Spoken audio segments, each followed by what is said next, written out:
Good morning everyone, কেমন আছো তোমরা সবাই? আশা করছি তোমরা সবাই খুব ভালো আছো। নিয়ে চলে এসেছে একটা নতুন ব্লগ। তো চলো সকালে চায়ের সাথে ব্লগটা আজকে শুরু করি। আমি আর আমার হাজব্যান্ড দুজনে মিলে চা খাচ্ছিলাম। তো তারপরে হচ্ছে আমার আজকে বেডশিটটা চেঞ্জ করার ছিল, তো বেডশিটটা চেঞ্জ করে নিয়েছি আর পিলো কভারগুলোও চেঞ্জ করে নিচ্ছি।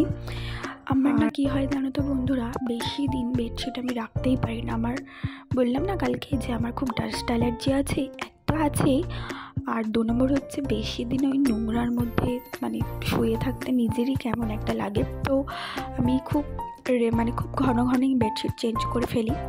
আর অল্প নোংরা হওয়ার মধ্যে যদি সেই জিনিসগুলোকে কেচে নেওয়া যায় না, তবে নিজের কষ্টটা অনেক কম হয়। যে কোনো কিছুই ধরো অল্প কিছু নোংরা থাকতে থাকতে সেই জিনিসটা পরিষ্কার যদি করে দেওয়া যায়, তাহলে নিজের কষ্টও কম হয় আর কাজটা অনেক সহজ হয়ে যায়। তো সকালবেলায় বেডশিট চেঞ্জ করে বেডটাকে একদম টিপটাপ করে নিয়ে এই যে আগের যে বেডশিটটা ছিল সেটাকে আমি কেচে নেব। আর কালকে কিছু মুদিমাল আনা হয়েছে, তো সেগুলোকে একের পর এক গুছিয়ে নেব।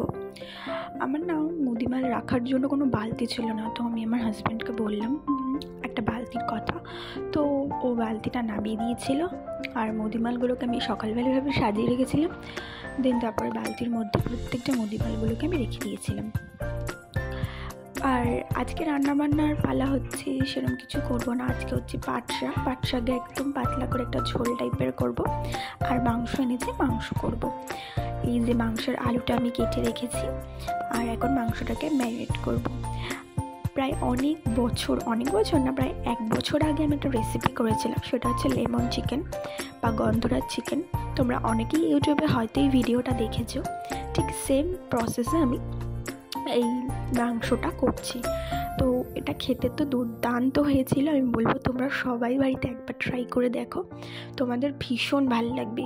খালি যেভাবে মাংস ম্যারিনেট করো ওভাবে করেই একটা স্ক্র্যাচারের মধ্যে লেবুটাকে গন্ধরাজ লেবুটাকে এভাবে স্ক্র্যাচ করে নেবে। দেন ওর যে পাল্পগুলো আছে সেগুলো দিয়ে মাংসটা ম্যারিনেট করে রাখবে।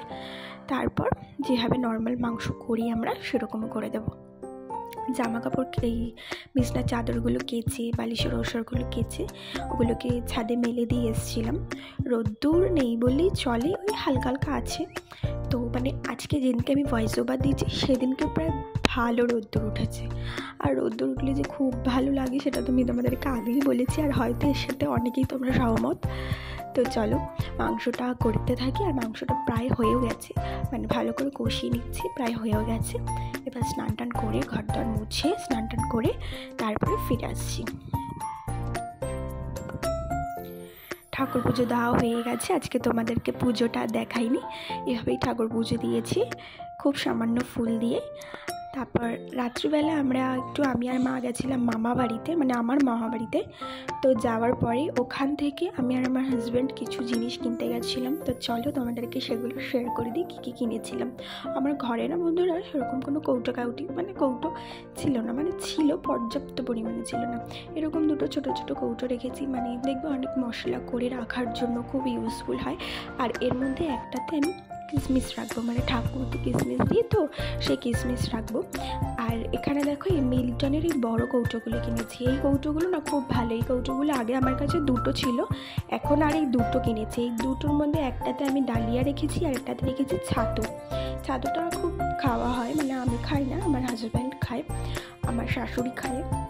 তো সেই কারণে ছাতুটা আমাদের ঘরে আনাই থাকে। তো ওই কৌটোর মধ্যে আমি ছাতু রেখেছি, মধ্যে বাতাসে রেখেছি, একটা জামা কাপড় কাচার ব্রাশ।